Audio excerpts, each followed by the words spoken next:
Hari ini kita akan bedah laporan keuangan dari PT Gunung Raja Paksi atau yang kodenya GGRP. Nah, di balik angka-angka ini sebenarnya ada cerita yang menarik banget, yaitu tentang pergeseran strategi perusahaan yang cukup signifikan antara tahun 2024 dan 2025. Yuk kita telusuri bareng-bareng apa yang sebetulnya terjadi. Oke, langsung aja ya ke pertanyaan utamanya. Perubahan di neraca GRGRP tahun 2025, ini tuh strategi baru yang cerdas atau jangan-jangan malah sinyal bahaya yang perlu kita waspadai?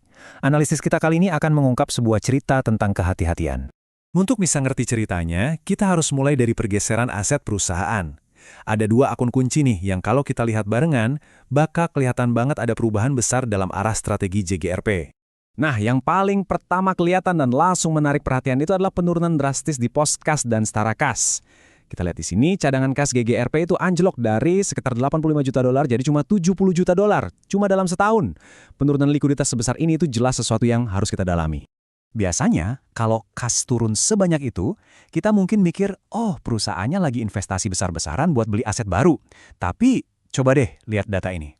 Aset tetap mereka, yang isinya itu pabrik, mesin, dan sebagainya, nilainya malah sedikit turun. Jadi aneh kan?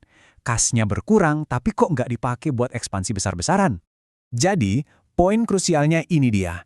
Kas perusahaan menyusut, tapi ternyata nggak dialihkan buat beli aset-aset fisik baru yang bisa mendorong pertumbuhan. Nah, ini langsung memunculkan pertanyaan penting. Terus uangnya lari kemana dong? Nah, sekarang kita coba jawab pertanyaan tadi. Anggap saja kita ini detektif keuangan. Kita akan lacak jejak uangnya dengan ngecek laporan arus kas buat mengungkap misteri di balik turunnya kas yang tajam ini. Dan ini dia angkanya, inti masalah kita.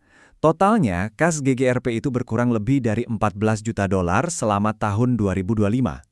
Ini bukan jumlah yang sepele ya. Ini menunjukkan adanya pembakaran kas atau cash burn yang cukup serius. Kita harus tahu ini datangnya dari mana. Jadi, apa sebetulnya yang jadi biang kerok dari pembakaran kas ini? Jawabannya itu bukan di aktivitas investasi atau pendanaan, tapi justru ada di jantung operasi bisnisnya sendiri. Nah, ini dia jawabannya. Jelas banget di sini sumber masalahnya. Lihat baris penerimaan dari pelanggan, angkanya anjlok dari 314 juta dolar di tahun 2024. Di 2025 cuma jadi 203 juta dolar. Ini penurunannya lebih dari 100 juta dolar. Artinya, uang yang masuk dari penjualan itu turun drastis, dan inilah yang bikin cadangan kas perusahaan jadi kering. Oke, sekarang kita lihat sisi lain dari ceritanya. Gimana cara perusahaan merespons tantangan operasional ini? Nah, itu kelihatan banget dari keputusan mereka soal investasi di aset tetap. Data ini benar-benar mengkonfirmasi dugaan kita. Pengeluaran buat beli aset tetap baru atau yang biasa disebut belanja modal, itu juga melambat. Di 2024 mereka keluarin 30 juta dolar, tapi di 2025 angkanya turun jadi 26 juta dolar. Ini makin memperkuat cerita bahwa perusahaannya lagi ngerem. Dan kutipan ini menurut saya merangkum semuanya dengan sangat pas. GRPB di tahun 2025 itu bukanlah perusahaan yang lagi ngebut ekspansi. Justru sebaliknya, mereka ini lagi berusaha keras mengencangkan ikat pinggang, menjaga modalnya, karena lagi menghadapi tantangan berat di bisnis utamanya. Oke, semua kepingan puzzle-nya udah kita kumpulin, kas turun karena penjualan anjlok, dan belanja modal juga ikut dipotong. Sekarang, ayo kita sambungin semua titik ini buat ngerti apa artinya ini secara strategis buat GGRP. Jadi, ini dia kesimpulan strategisnya. GRGP itu melakukan semacam pivot atau pindah haluan di tahun 2025. Mereka beralih dari mode pertumbuhan yang agresif ke mode bertahan dan menjaga modal. Kemungkinan besar, ini adalah respons yang masuk akal terhadap kondisi pasar yang lagi sulit. Jadi fokus mereka bukan lagi ekspansi, tapi gimana caranya menstabilkan kapal di tengah badai. Ini jelas-jelas adalah fase defensif. Terus kalau gitu, buat kita sebagai investor, apa yang harus diperhatikan?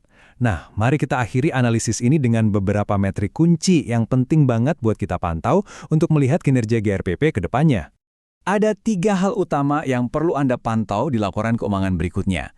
Pertama, dan ini paling penting, apakah penerimaan dari pelanggan mulai pulih? Ini indikator kesehatan nomor 1. Kedua, perhatikan rencana belanja modal mereka. Apakah mereka sudah mulai berani investasi lagi atau masih terus menahan diri? Dan yang ketiga, lihat margin keuntungan mereka. Bisakah mereka jadi lebih efisien untuk ningkatin laba meskipun penjualannya mungkin masih lebih rendah? Dan kita tutup dengan pertanyaan ini, kemampuan GRJ Rupi untuk bangkit kembali itu akan sangat bergantung pada pemulihan kinerja operasional mereka. Tahun 2025 adalah tahun untuk bertahan. Pertanyaan besarnya sekarang adalah, apakah tahun 2026 akan menjadi tahun pemulihan? Ya, hanya laporan keuangan berikutnya yang bisa menjawabnya.